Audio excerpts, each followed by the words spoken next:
ఈనాటి కార్యక్రమానికి చేరినటువంటి ముస్లిం పెద్దలకు అందరికీ కూడా నా హృదయపూర్వకంగా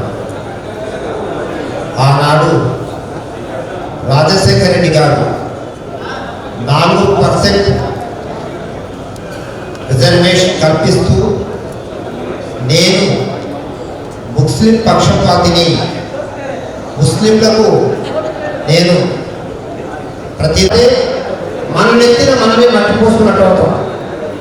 ఈరోజు 3 జెండాలతోని 3 ఎజెండాలతోని వచ్చినటువంటి పార్టీలు ఏటికి ఓటు వేసినా కూడా అది బీజేపీ చేసినట్టే.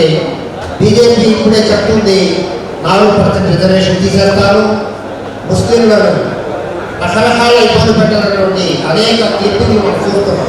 కాబట్టి సహోదరులారా, ఈరోజు అమిత్ షా గారు మనందరినీ కూడా ఐకమత్యంగా ఉంటే ఏదైనా సాధించుకోవచ్చు, మనం అందరం ఒకే మాట మీద నడవాలి, ఒకే మాట నడవాలి, అందరం ఒక అర్థం ఉన్నప్పుడు ఎవరైనా సరే మనం ఏదైనా ఇచ్చిన ముందుకు వస్తారనే విషయాన్ని తెలియజేయాలని వచ్చారు. కాబట్టి మీ అందరూ కూడా సార్ యొక్క స్పీచ్ని అందరూ కూడా దాన్ని పాటిస్తారని ఆశిస్తూ ధన్యవాదాలు. ఈ అవకాశం అందరూ ధన్యవాదాలు.